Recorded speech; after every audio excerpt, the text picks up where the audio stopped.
She didn't leave him. His mother made sure. She had no place to stay. The door opened slowly, as if even the creak of the hinge carried a judgment of its own. The first face that appeared wasn't warm or polite. It was measured. The mother-in-law looked at her for a moment that lasted a beat too long, wearing that blend of feigned surprise and quiet disappointment, before saying, almost in a sigh, "So you came." There was no invitation in her tone, no kindness. Just a warning, you weren't wanted here. She stepped inside, feeling the contrast between the heavy perfume drifting from the living room and the discomfort tightening in her chest. The table was set with a precision that looked less like hospitality and more like performance. Perfect plates, polished glasses, candles lit, everything flawless. Almost too flawless, and because of that, unsettling. The feeling sharpened when she saw her. Sitting on the sofa, laughing as if this were some long-awaited reunion, was her husband's ex-girlfriend. A light dress, relaxed posture, a familiar ease seeping into the room like someone who had never lost her place there. When the ex stood up to greet her husband, she kissed him twice, slow, close, intimate, not long enough to be indecent, but long enough to make a point. She was welcome here. She belonged. The wife inhaled deeply, fighting the urge to step back. She couldn't let the moment show on her face. Not in this house, not in front of this audience. Her husband stepped toward her a second later, as if trying to smother any suspicion before it turned into words. "Babe, don't make anything of it.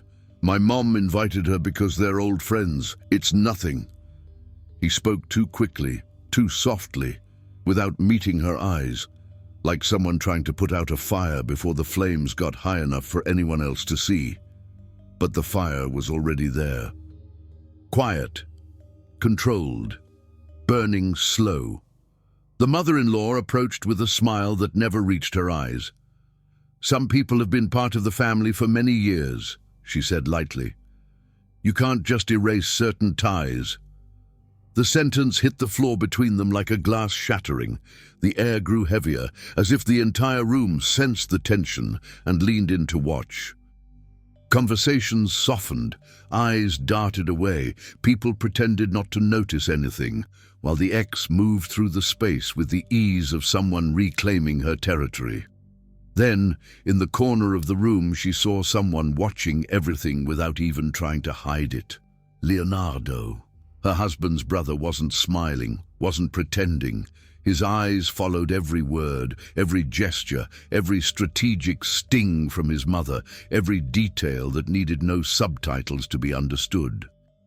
There was something restless in his expression, not pity, but anger. The kind of anger born from watching someone being diminished in a place where she should have been respected. She looked away quickly, trying not to cling to the only honest face in that room, trying not to rely on the one person who seemed unwilling to tolerate the injustice unfolding around her. When the mother-in-law handed the ex the knife to cut the birthday cake, she raised her voice just enough for everyone to hear. "You've always been the best at this. Some people simply have a natural touch." The wife felt a dry burn in her chest. Not jealousy. Humiliation. Public, calculated humiliation. The kind people pretend not to notice so they don't have to confront the cruelty happening in plain sight. She forced herself to breathe. It was her husband's birthday. She only wanted to be there for him, but everything in that house seemed built to remind her that her place was temporary, unstable, conditional. When she sat down, she realized they'd placed her far from her husband and far too close to the mother-in-law. That wasn't an accident. Nothing in that house ever was. The music playing softly in the background wasn't enough to drown the whispers, the hidden smiles, the familiar way the ex glided across the room. And behind all of it, there was Leonardo's gaze, steady, quiet, unwavering. It was as if he were the only one who saw the truth. This wasn't a birthday dinner, it was a performance, and she had been cast as the extra. When the mother-in-law asked for silence to sing "Happy Birthday," The wife lifted her face slowly, trying to hold on to whatever dignity she still had in a place determined to strip it from her piece by piece. The candlelight flickered in her husband's eyes, but he seemed more concerned with how his mother would react than with the obvious discomfort right beside him. And in that moment, between the singing and the blowing of the candles, something inside her began to crack. It wasn't love. It wasn't trust. It was hope, the fragile hope that he might one day defend her. When she looked back to the corner of the room, Leonardo was still there, tense, jaw tight, fists clenched. As if fighting a battle no one else in that room had the courage to acknowledge. She didn't know it yet, but that night, that first fracture, was the beginning of everything that would come after. Nothing in that living room would ever be forgotten. The days following the birthday felt coated in a strange kind of silence, as if every corner of the house had absorbed the discomfort of that night. Even the breakfast table seemed wider, the distance between her and her husband more noticeable, even when they sat side by side. He tried to sound normal, talking about simple things, work, meetings, errands, but his lack of backbone echoed through every unfinished sentence. She answered carefully, not out of fear of confrontation, but because the conversation had become painfully predictable. She would bring up something about his mother. He would tell her to calm down. She would explain how she felt. He would insist she was taking things personally, and everything would stay exactly the same. The house breathed this tension. Small sounds, the kettle on the stove, water running in the sink, rang louder as if trying to fill the growing void between them. Sometimes she watched him drink his coffee and had the distinct impression he was avoiding her eyes, as if acknowledging the pain he caused required a courage he didn't have. At the end of the week, his mother called. She heard the ringtone, saw the name on the screen. He answered on speaker without noticing, and her mother-in-law's voice flooded the kitchen with its usual polished coldness. "I'm making lunch today. No need to bring anyone, okay?" He didn't question it, he didn't even pause. "All right, Mom. I'll come by later." A small sting hit her chest, not because the invitation excluded her, but because of something deeper, the ease with which he accepted the role his mother assigned him. No hesitation, no reflection, no awareness of how much it hurt. "I thought we were going to have lunch together," she said, trying to keep her voice steady. He tilted his head slightly, genuinely confused, as if he didn't understand the weight of it. "It's just lunch. She wants to talk. I don't see the problem." And in that moment, she understood something more serious than the mother-in-law's interference. The problem wasn't the mother, it was the son who would never stand up to her. In the days that followed, the mother-in-law began constructing small situations, too petty to be confronted directly, but large enough to erode any relationship. Family gatherings where her name was never mentioned. Subtle comments over the phone, how the other one used to do things, how the other one always knew how to handle him. The ex started appearing constantly in posts, pictures, stories, always beside the mother-in-law, always with captions about loyalty and true friendship. She tried to ignore it, but the erosion continued anyway, quiet, steady, inevitable. Her husband preferred the comfort of ignorance. Whenever she brought something up, he exhaled deeply, rubbed the back of his neck, and repeated lines that sounded taken from a handbook on passive tolerance. "You make everything a bigger deal than it is. My mom is complicated, but she respects you. You're exaggerating. I'm not going to fight with her because of you." That last one, said so casually, echoed inside her for days. "Because of you." As if defending his own wife were an unreasonable burden. The only person who seemed to understand what was happening was Leonardo. He didn't show up constantly. He didn't call all the time. He didn't invade her space. But he appeared in the exact moments when the injustice was impossible to disguise, as if he had a radar for knowing when things crossed the line. One afternoon, she was leaving the grocery store with a few bags when she heard someone call her name. She turned and saw Leonardo leaning against his car, arms crossed, expression serious. "My mother posted a picture with my brother's ex," he said bluntly. "Together, again."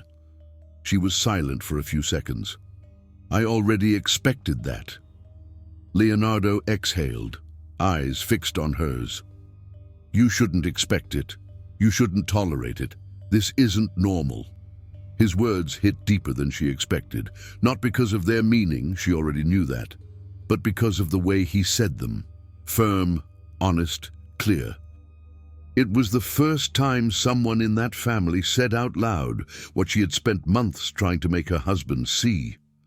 "He doesn't see it," she said, tired down to the bone. "He doesn't want to see it," Leonardo corrected, with that sincerity that seemed carved into him. For a moment she realized he wasn't just looking at the situation. He was looking at her. The exhaustion in her shoulders, the silence in her face, the way she held the grocery bags as if they were heavier than they should be. And in his eyes there was no judgment, no pity, just a quiet kind of care her husband had never offered. She thanked him and opened her car door, but before she could close it, he said softly, "Don't let anyone convince you that this is the best you can get." The sentence stayed with her the entire day, not because it hinted at anything romantic, but because it was the first time in a long time that someone spoke to her like a woman who had value, and not as a disposable accessory in the life of a man too weak to choose her. That night, as she ate dinner in silence beside her husband, she realized there was a canyon between them that widened a little more each day, and no matter how far she reached, he would never reach back. And the most painful part was that she was starting to accept it. The days that followed were filled with a heavy kind of silence, not the peaceful kind, but the kind born from exhaustion. She tried to keep her routine intact, work, house chores, small commitments, but everything felt suspended, as if life had slipped out of its natural rhythm and settled into an uncomfortable holding pattern. Her husband, meanwhile, seemed even farther away. He spent more time responding to his mother's messages than noticing the way the woman beside him was slowly folding into herself. It was on a Saturday afternoon that everything shifted from uncomfortable to alarming. She was reviewing some documents when a notification lit up her phone. A photo posted by her husband's ex. The picture showed a family lunch at her mother-in-law's house. The table carefully set, flowers in the center, dishes far more elaborate than anything served at the birthday dinner, and in the background, there he was, her husband, smiling, holding a glass as if he were exactly where he wanted to be. She hadn't been invited, hadn't been mentioned, didn't exist in that picture, in that lunch, in that family. For a few seconds, she didn't move. She wasn't even sure what hurt more, her absence at the table or the ex's comfortable presence. The caption read something about reunions that warm the soul, decorated with affectionate comments from the mother-in-law, as if the two shared a secret they didn't even bother to hide. A pressure built in her chest, heat rising to her throat. For a moment she considered staying silent. Staying quiet had always been the easiest path in that house, but silence would only make it easier for them to erase her. When her husband walked in later that afternoon, he didn't look guilty, only tired. He tossed his keys on the console table and asked, almost on autopilot, "Everything okay?" She lifted her phone and showed him the picture. She didn't need words. The image said everything. He frowned, but not out of remorse, out of mild irritation, as if she were creating unnecessary trouble over something simple. "Oh, that," he said, taking her phone to get a better look. "My mom threw something together last minute. I was going to tell you, but it all happened really fast." She watched him quietly, waiting for him to recognize the absurdity of what he was saying. "And her?" she finally asked, pointing at the ex in the photo. She just happened to show up too. He exhaled, avoiding her eyes as if hoping the conversation would end before it truly began. They've been friends for years, you know that. I can't control who my mother invites to her house. The sentence hit with the weight of a slamming door at midnight. He had chosen a side. He just didn't have the courage to admit it out loud. He walked to the kitchen, opened the fridge, grabbed a bottle of water, trying, as always, to normalize the moment. But this time, something inside her refused to let the issue die. Without raising her voice, she said, "I'm not asking you to control your mother. I'm asking you to stand up as my husband." He looked at her, as if those words demanded an emotional effort he wasn't willing to make. "You make everything harder than it needs to be," he muttered, turning back to the sink. "It was just lunch." She stayed silent for a moment, weighing whether insisting would be useless or necessary. In the end, the pain answered for her. "I wasn't forgotten. I was excluded." He didn't reply.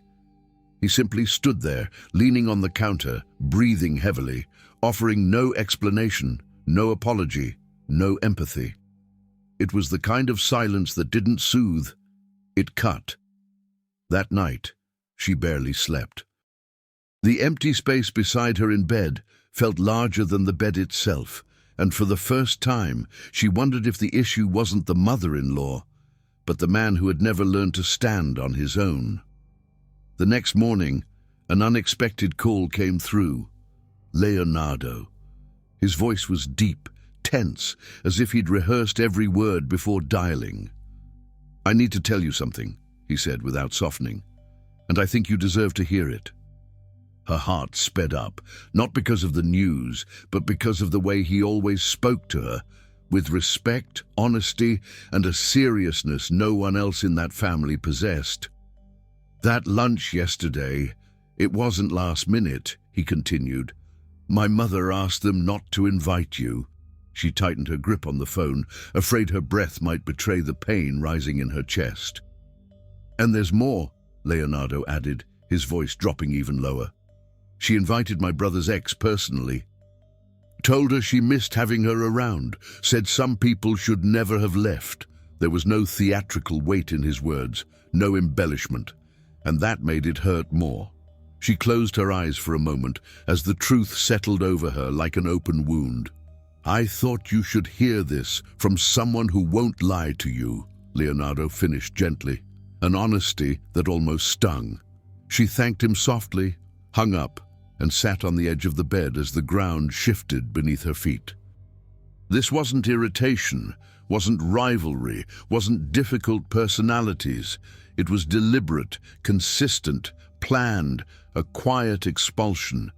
And for the first time, something inside her cracked differently. It wasn't sadness, wasn't anger. It was disbelief, and the beginning of a bone-deep exhaustion brewing from the inside out. From that moment on, nothing would be the same. Leonardo's revelation lingered over her like a stubborn shadow, one that didn't disappear even when the sun came out. It wasn't just the lunch she'd been excluded from, nor the ex's constant presence.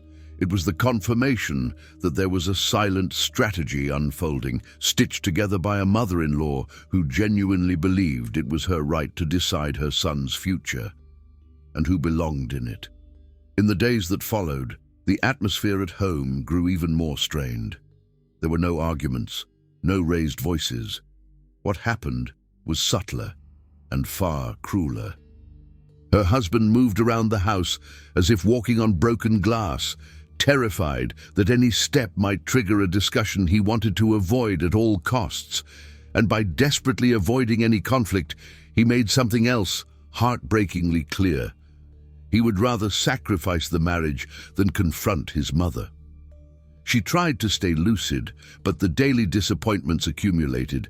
Every gesture, every silence, every omission added another grain of sand to a scale already tipping dangerously to one side. Her mother-in-law escalated her presence, more calls, more messages about trivial things, more invitations for quick visits, and she made sure to mention the ex in almost every conversation, even when it made absolutely no sense. It was an obsession, a slow, deliberate attempt to rewrite the past and reclaim control over the son she believed she owned.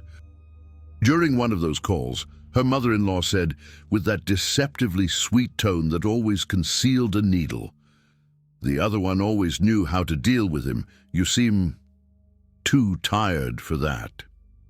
The words didn't provoke rage. They provoked weariness, a kind of tiredness that settles deep in the shoulders, the kind that doesn't shout back, because shouting would be giving too much energy to someone who didn't deserve it.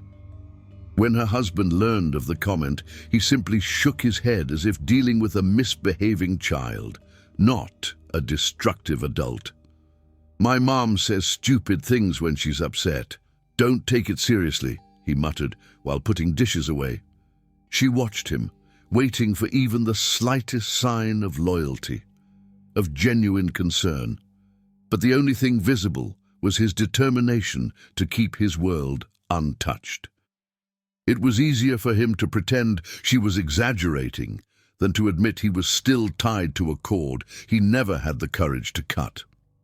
One night, after a small argument, one of those that begin with nothing and end carrying the weight of everything, she stepped outside for a walk. She needed air, needed distance from the expectation that she should always be the adult in the relationship.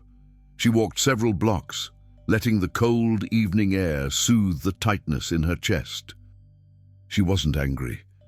She was tired of trying to communicate with a man who didn't know how to listen. Halfway down the street, she heard a car slowing beside her. When she looked over, she saw Leonardo pulling up to the curb, concern etched across his face. "Are you all right?" he asked, opening the passenger door without waiting for permission. "I saw you leaving in a hurry." She hesitated before getting in. Not because she doubted him, but because being in that car with someone who actually saw her felt dangerously comforting. "I just needed some air," she said, staring through the window. Leonardo stayed quiet for a few seconds, choosing his words carefully. "My mother is crossing lines," he said finally, "and he's not seeing it. Or he sees it and prefers not to deal with it." She didn't answer, just drew a slow breath as the truth pressed down on her. "I'm not telling you this to create more tension," Leonardo continued, his voice steady in a way that contrasted painfully with the chaos she lived in. "But I grew up in that house. I know exactly what she's capable of when she decides someone isn't good enough." And in that moment, she realized something important. He wasn't speaking as her husband's brother. He was speaking as a witness, someone who understood the family dynamics better than anyone. The manipulative mother, the son without a spine, the other son who watched quietly from the sidelines. His sincerity broke through walls she didn't even know she'd put up. When he pulled up in front of her house, she wanted to thank him. But gratitude felt too small for the honesty he had offered. Still, she managed in a soft voice, "Thank you for being honest with me." Leonardo looked away briefly, as if wrestling with something he couldn't say aloud. "Someone has to be," he murmured before she stepped out. When she entered the house, she found her husband on the sofa, eyes glued to his phone. He looked up for a split second, considering whether he should ask where she had been. It could have been a moment of reconnection, a chance to meet her halfway. Instead, he said, "You left without telling me."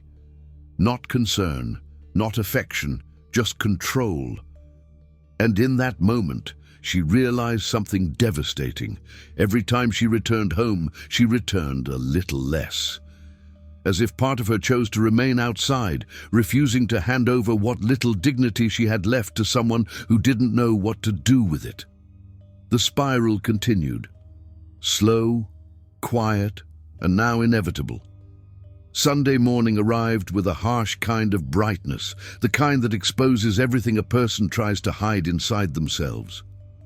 She woke earlier than usual, as if her body already knew something was about to shift. Her husband still slept beside her, breathing deeply, blissfully unaware of the distance widening between them. She went downstairs and began making coffee. Every small action carried a particular weight. The sound of water hitting the filter, the aroma slowly filling the kitchen, the faint noise of a car passing outside. The house was too quiet, and that silence only amplified the emotions she had been holding back for days. She was about to finish setting the table when her phone vibrated in her pocket. Leonardo. For a brief moment, her body reacted with a mix of apprehension and curiosity. She answered in a low voice, careful not to wake her husband. "Hi. Is everything okay?" she asked. Leonardo's response left no room for ambiguity. "No, and I think you need to see something."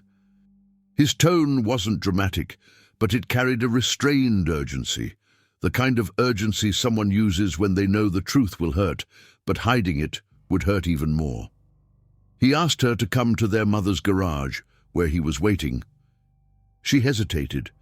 She didn't want to feed wrong assumptions or create a scene. But the seriousness in his voice wasn't something she could ignore. She told her husband she needed to run a quick errand at the market and left before he could ask questions. The morning was cold, a thin wind slipping through her clothes and straight to her skin. The drive was short, but long enough for her mind to race through 1,000 possibilities, none of them close to what she was about to discover. When she arrived, Leonardo was leaning against his car, arms crossed, an expression suspended between anger and exhaustion. He handed her his phone without a single introduction, as if any explanation would soften what she was about to see. A message thread was open, her mother-in-law's name at the top, new messages, and at the center of them, something that stole her breath for several seconds. Her mother-in-law had written to her husband's ex, "You've been very patient. I know he's only with her out of pity. This will pass. Don't give up. What you two had was real." And the next message was even worse. "I can help. I'm already doing my part." She reread the sentences, trying to convince herself she had misunderstood. But the words were too clear, too sharp, too deliberate to leave any room for interpretation. She lifted her eyes slowly and found Leonardo watching her, steady, lucid, his anger silent but unmistakable. "I tried to spare you from this," he said, his voice low but intense. "But she crossed every line. This isn't just hostility. This is manipulation, sabotage, something planned. She's trying to destroy you." The impact didn't hit like an explosion. It felt like a building collapsing from the inside, quietly, slowly, completely. Her knees weakened, and she only realized she was breathing too fast when Leonardo stepped forward, as if afraid she might fall. This can't be real," she whispered, still staring at the screen. "It's real," he said, "and it's worse. She's not just talking to the ex. She's feeding the idea that you don't belong in my brother's life, like she gets to decide, as if you were a temporary replacement." She closed her eyes, trying to contain the wave of indignation rising inside her, hot, painful, overwhelming. She had never imagined someone could work so hard to erase her emotionally. It wasn't dislike, it wasn't tension, it was intention. Leonardo continued, "I've tried talking to her, but you know how she is. She listens, but she never considers anything. To her, any woman she doesn't choose herself is a threat. It's been this way long before you came along." She held the phone tightly, as if it were the only thing keeping her grounded. "Why are you showing me this?" she asked, trying to stop her voice from shaking. Leonardo ran a hand through his hair, choosing his words carefully. "Because no one else will. Because my brother doesn't see what's happening, or doesn't want to. And because—" he paused, looking away for a moment. "Because I won't stand by and watch you be destroyed." His sincerity struck her harder than anything else. There was loyalty in his voice, quiet, real, unwavering, a kind of protection she had never received from the man who should have offered it first. She handed the phone back, her hands trembling. "I don't know what to do with this," she admitted, her heart tightening. "I don't even know where to start." "Start with one thing," Leonardo said, locking eyes with her, his gaze steady, almost fierce.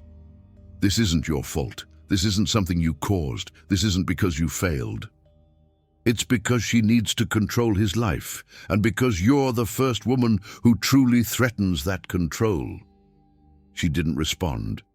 There were no words big enough to hold the mix of emotions flooding her: anger, sorrow, disbelief, exhaustion.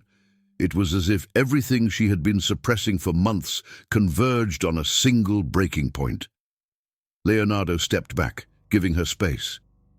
"If you want to leave, I'll take you," he said softly. "If you want to confront it, I'll stand with you.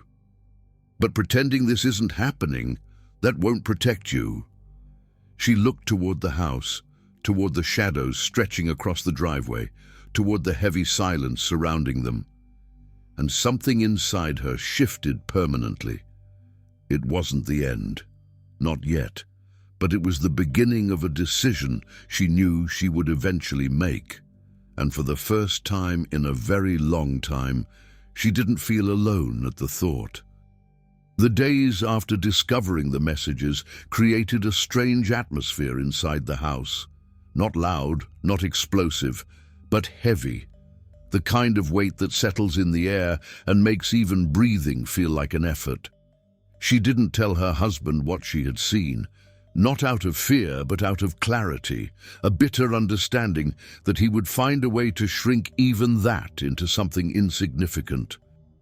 It was his specialty, reducing everything to the smallest possible version so he wouldn't have to confront anything that involved his mother. He began to behave as if nothing had happened, as if the growing distance between them were just a phase. He talked about meaningless things, work, errands, a show he watched, while his eyes slipped past her as though she were part of the furniture. It was an absence disguised as normalcy. A deliberate attempt to keep living as if the ground wasn't splitting beneath them. But for her, something had broken. Not in anger, but in clarity. His lack of action had stopped being an irritating flaw. It had become proof. Proof that their relationship had always been built on an illusion. She loved a man who simply did not have the strength to love her back in the way she needed. The love she gave was adult, steady, whole. What she received was conditional, dependent on his mother's approval, on the expectations he was too afraid to challenge. The mother, meanwhile, seemed more confident than ever. More calls, more opinions, more subtle digs, comments about how some women aren't built for marriage, or drive-bys in front of the house, slowing down as if inspecting property she believed was hers by right. Leonardo, unlike his brother, saw everything, with painful clarity. He sent short messages checking on her, never intrusive, never crossing a line, but always exactly when she felt she was losing her grip on reality. One night, after a long, heavy day, she came home and found her husband sitting at the table, looking exhausted.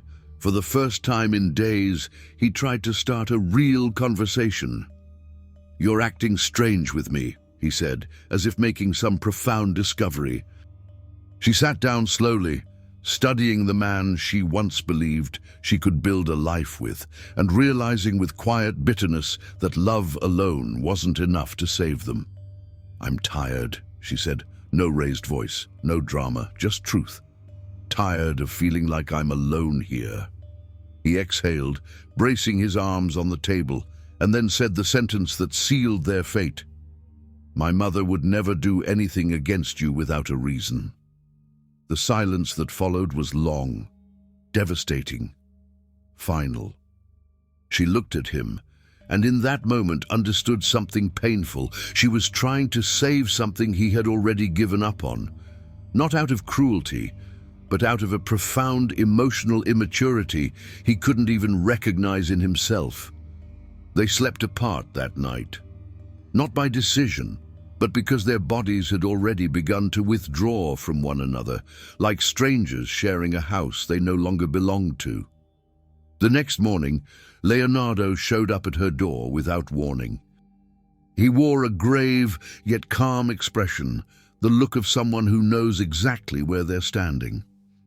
"I'm not here to ask for anything," he said when she opened the door.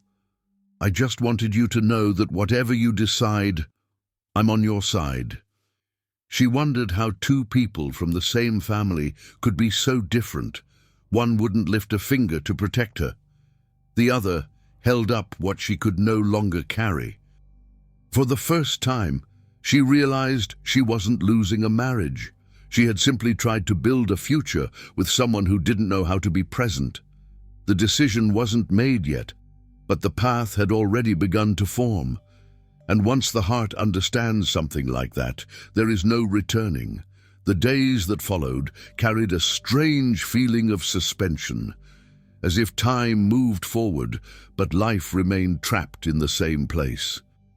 The house, once full of movement, turned into a space where the air felt heavy, thickened with unspoken expectations and frustrations left to ferment. Her husband wandered through the rooms with the restless energy of someone who sensed something was wrong, but refused to face the source.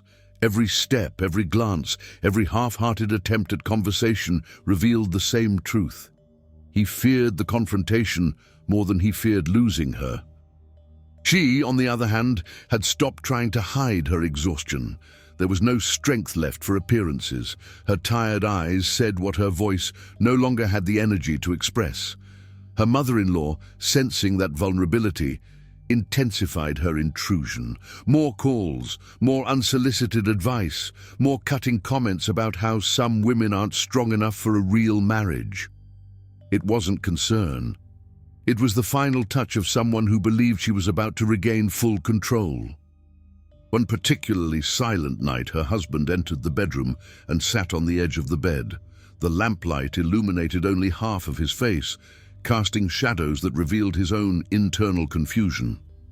"We can't keep going like this," he said, sounding more like a plea than a genuine effort. "I feel like you're pulling away from me, and I don't know why." She studied him with a calm that wasn't peace, but acceptance. A calm born from crossing the point where emotions erupt and reaching a place where everything is painfully clear. "I haven't pulled away," she replied softly. "I just stopped running after a place that was never mine." He opened his mouth to argue, but nothing came out. Maybe because he recognized the truth in her words, maybe because he had run out of excuses to defend the indefensible. The silence that followed was long, heavy, and devastating, his breathing uneven, hers steady. A serenity between them that didn't soothe, but mourned. The next morning she decided to walk again. She needed distance, perspective, somewhere she could hear her own thoughts without the constant noise of a family intent on pushing her out. She walked to a nearby park where the trees were shedding their leaves, creating a soft golden carpet that cracked lightly beneath her steps. She sat on a bench, letting the cold air brush against her skin as she wondered when love had turned into one-sided effort. That was when someone sat beside her, not too close, not intrusively, but with the gentle respect of someone who understands space. Leonardo. He didn't speak at first. His quiet presence was its own kind of comfort. Unlike his brother, who filled silence with empty explanations, Leonardo allowed silence to exist, because he understood that sometimes truth surfaces only in stillness. After a few minutes, he broke the quiet with a low, almost murmured voice. "You don't deserve to soothe wounds that aren't yours." She kept her gaze on the trees ahead, but felt the words pierce deeply. It wasn't advice. It wasn't criticism. It was recognition. "I tried to make it work," she whispered, her voice dim. "I wanted to believe his love would be stronger than his fear of his mother. But I think I was trying to save something alone." Leonardo leaned forward slightly, resting his forearms on his legs, as if choosing carefully how to voice something difficult. "He never learned to stand his ground," he said, "and my mother grew up believing that was love. When someone doesn't know how to say no, they become vulnerable to anyone who knows how to manipulate a yes." "Ooh." She turned to look at him, and in that brief exchange of glances, there was a shared understanding, a quiet, painful one. Some families build prisons that look like care. Leonardo looked away, as if afraid the weight of the moment might be misunderstood. He rubbed the back of his neck, then spoke again, his voice steady. "I know it's not my place to say this, but you have layers my brother never learned to see. He loves in shallow, conditioned ways. You love deeply.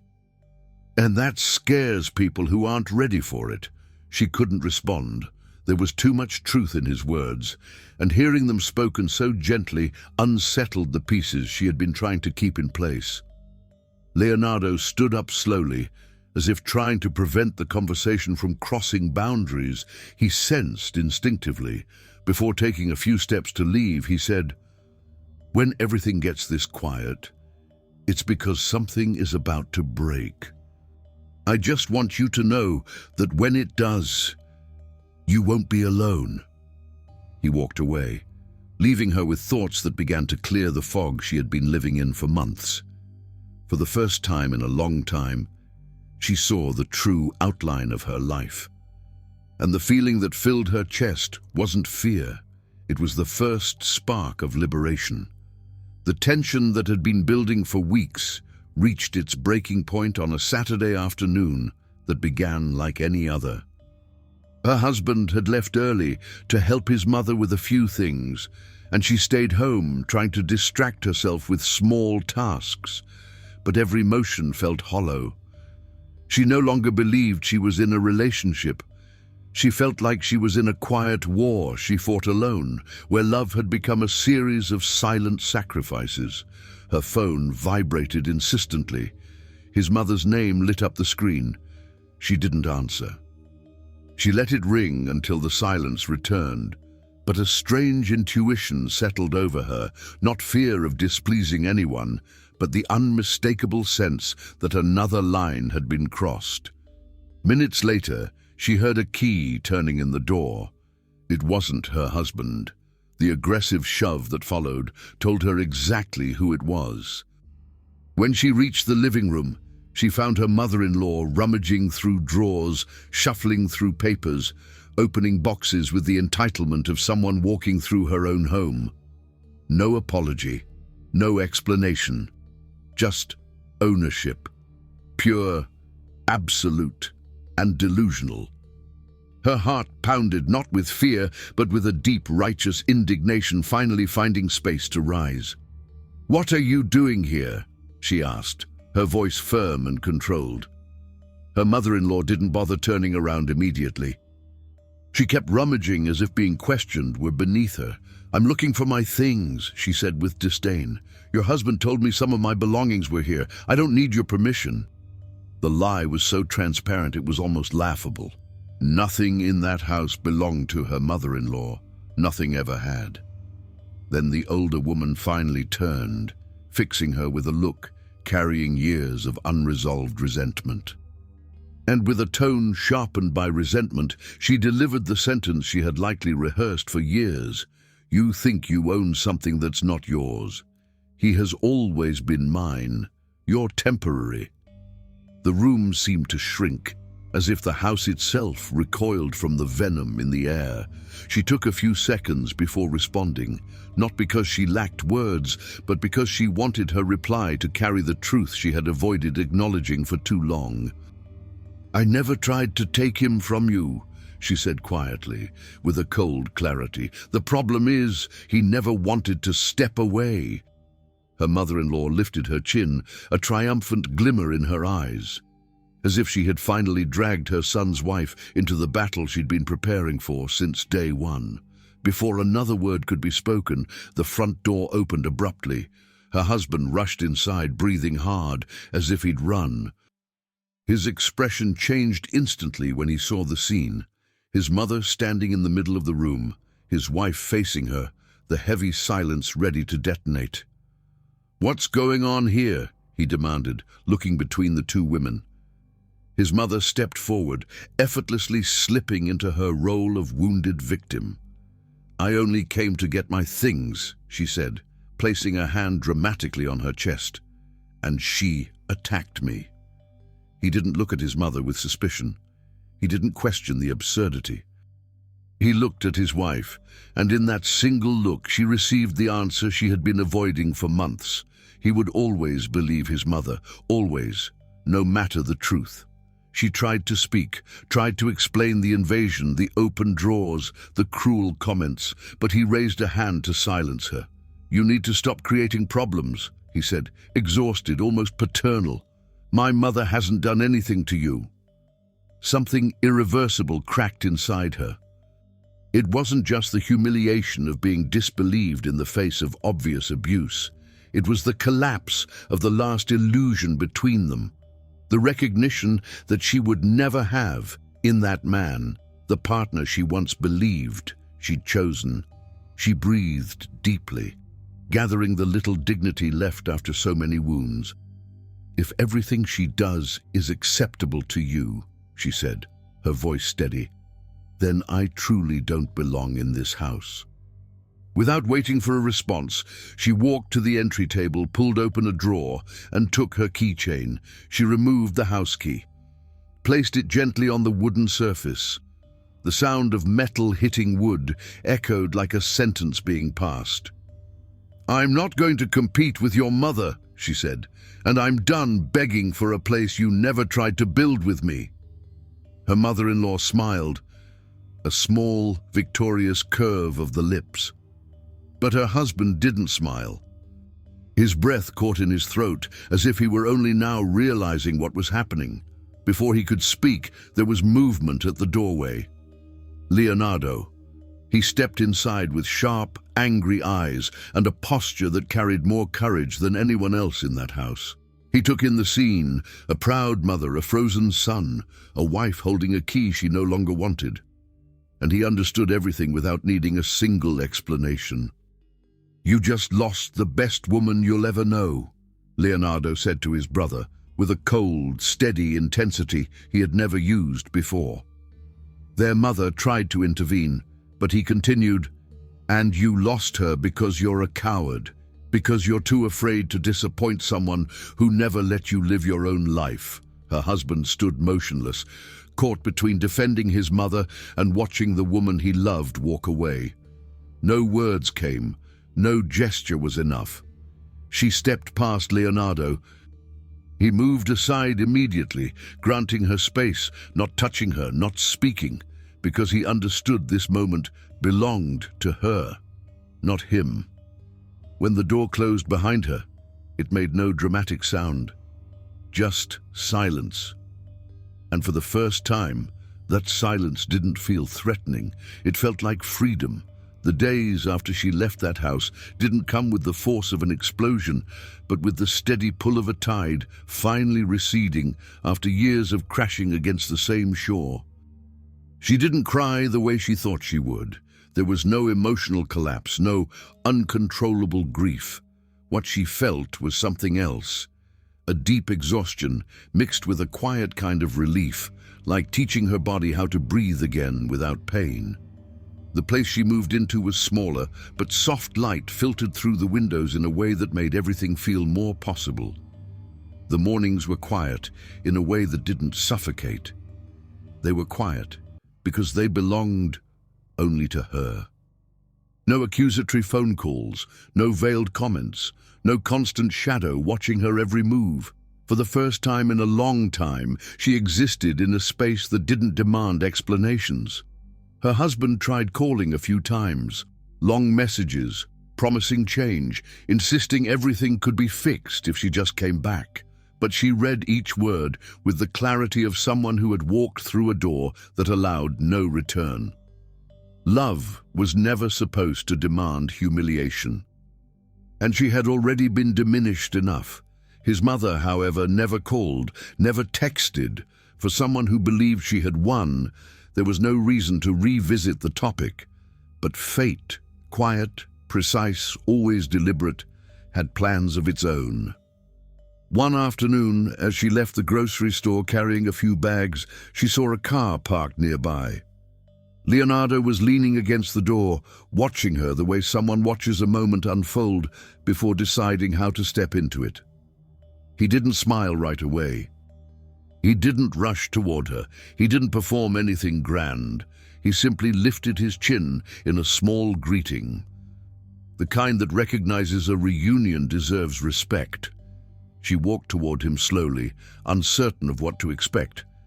There was something different in his expression, a gentleness that wasn't urgent anymore, a care that didn't come from pity, but from understanding.